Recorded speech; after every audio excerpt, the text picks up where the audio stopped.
Can I call you Coach? Call me anything. Okay, good.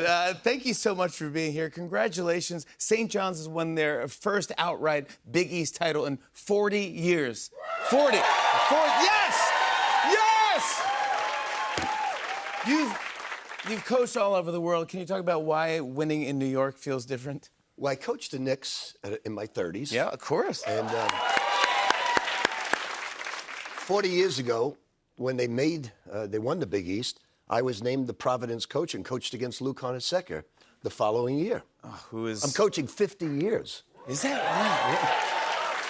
right? Yeah. I just turned 101. Oh my God, that's unbelievable. You started, yeah. How old are you though? 72. Is that right? Unbelievable. 50 years. Yep. It all started with this guy right here. Played for UMass, 1972. What was this guy all about? What was he like? In high school, he never passed. Okay. And in college, we actually chose the University of Massachusetts. A good friend of mine named Al Skinner played in the pros. We went to play at UMass because we wanted to be teammates with Dr. J. Julius Erving. Yep. And what's it like being teammates with Dr. J? It was awesome. We went there. We were going to play with him his junior year because back then freshmen had to play freshman ball.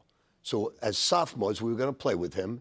Instead, something called the ABA came into existence. Yes. And Julius left us, and we were at UMass together, Al Skinner and I, without Julius. So there you were without Julius. There you go. The whole reason we came here is to hang out. Exactly. Yeah. I heard this. I read this somewhere that you maybe did an interview for a coaching job on your wedding night.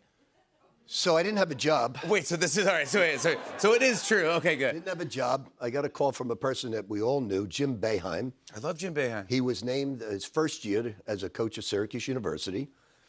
I said to my wife, listen, I've just got to, obviously she's half Italian, half Irish. I said, I'm going to leave you just for an hour. I don't have a job. I'm sorry. We're going to Hawaii. On your wedding night? On a wedding night. We're going to Hawaii the next day on our honeymoon. I said, I'm going to meet this gentleman. I'll be right back up.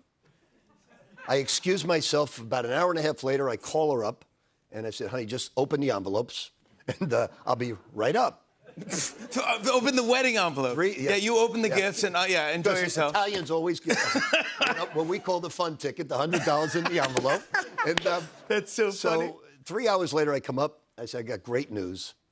Got a job. Now, I didn't tell her I was interviewing for the Syracuse University job. Yeah. I said, great news. We got a job. I said, 2 problems. One, it's Syracuse, New York. And she says, upstate New York, Syracuse, with 120 inches of snow? Yeah. And I said, yes, but it's a great job, and Jim Boeheim's terrific. Well, what's the other bad news? I said, no honeymoon. I'm going tomorrow to Cincinnati to recruit Louis Orr. And we signed him. And we never had a honeymoon to Hawaii, but we've had quite a few trips after that. But I stayed with Jim Boeheim for 2 years. It was awesome. Wait. But how long were you with your wife? Care about Jim Boeheim. She left me a year later. Yeah. How long have you guys been married? I think 47, 48 years. Yeah, that's what I'm talking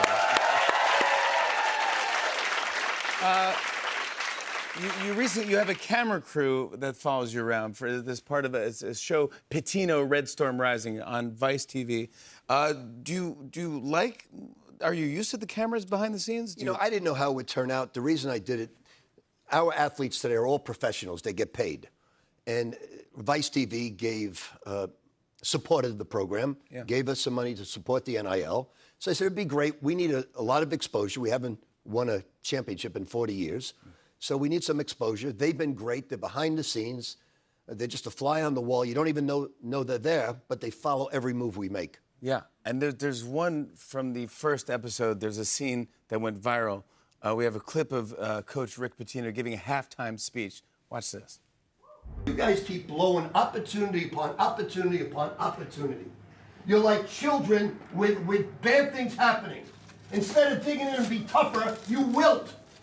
Where is your toughness? Don't you know what adversity is all about? That's the game of life, not the game of basketball. You don't down when things go wrong. You dig in and get tougher. Your whole life's gonna be adversity. Learn how to deal with it. Yes! Learn how to deal with it! Yes! Everyone sent that clip to me. It went all over the place. And who ended up winning that game? We lost by 20. No, No, you did not. no, we won the game. You won the game. That's exactly. And you were down. Coach Rick Pitino, everybody. Pitino Red Storm Rising airs Tuesday nights at 10 p.m. on Vice TV. We'll be right back with a performance from Julia Michaels and Maren Morris. Stick around.